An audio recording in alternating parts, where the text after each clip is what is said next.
Originally, the name Derby Jail referred to 3 separate prisons in Derby.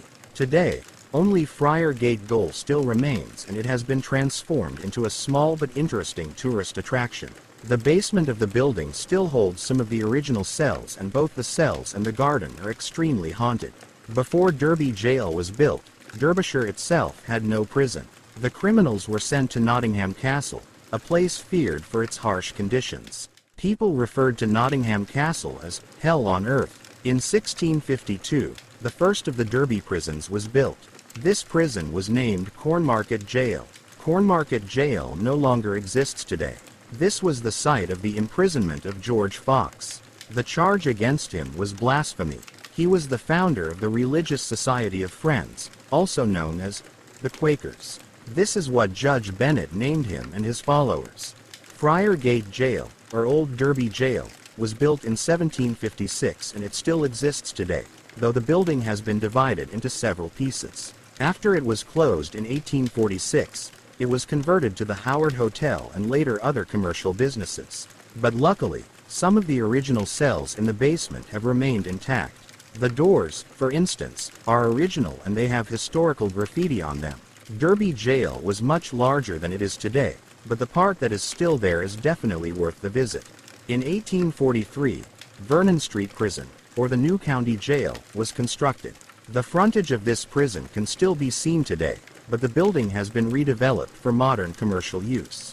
This is where the last public execution in Derby took place. This was the execution of Richard Thorley for the murder of Eliza Morrow in 1862. In 1886, Vernon Street Prison was renamed Derby. This jail was eventually closed for normal criminals in 1919 and turned into a military prison until 1929.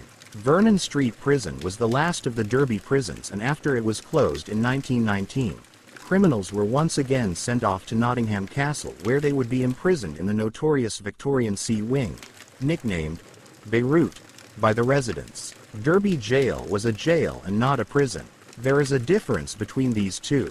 A jail was a place of holding, of imprisonment. A prisoner simply had to wait for the verdict. Verdicts were given 4 times a year: in the winter, in the spring, in the summer, and in the autumn. If you were lucky, your turn was quickly. If the assizes had just been, you'd have to wait. Derby jail cells were very small and dark.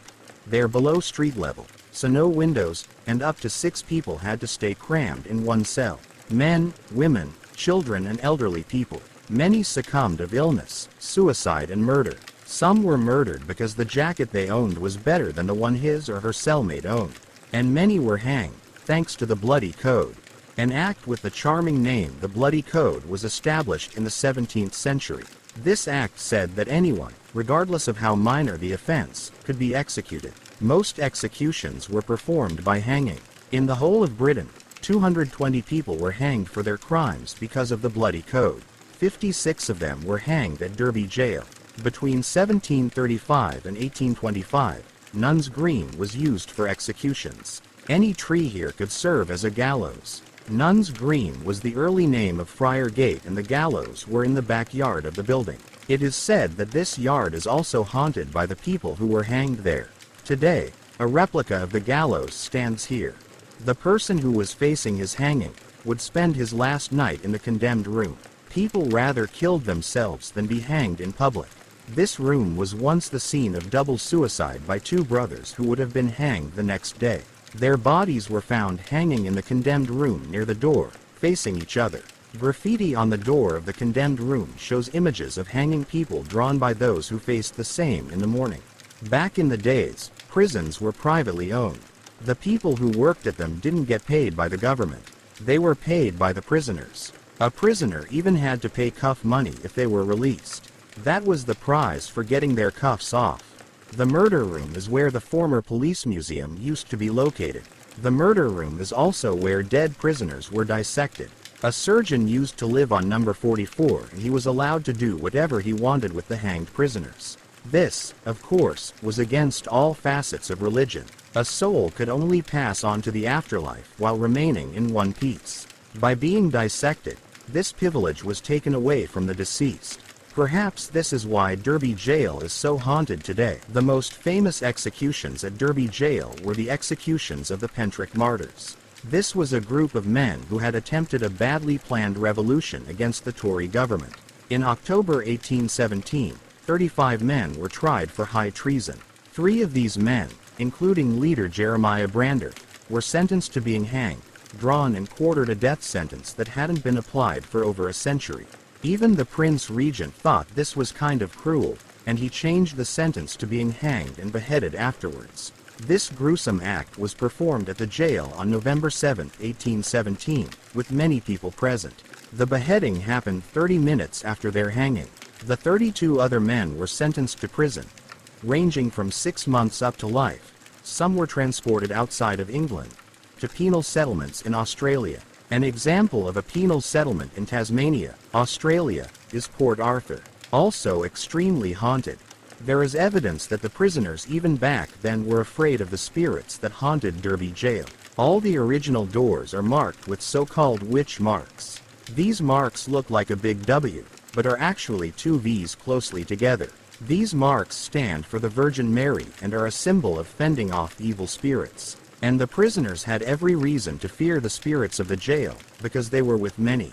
According to the owner of the museum, Richard Felix, Derby Jail is a very haunted place. Everybody leaves it with a paranormal experience. Footsteps are heard throughout the entire jail and in the upstairs area, which is where number 44 used to be. This is where the surgeon used to live. Doors open and close on their own accord. People are being touched and the smell of flowers is pretty strong in the debtor's room. Shadow figures have been seen both inside the jail and outside. It is believed that a hangman haunts Derby Jail.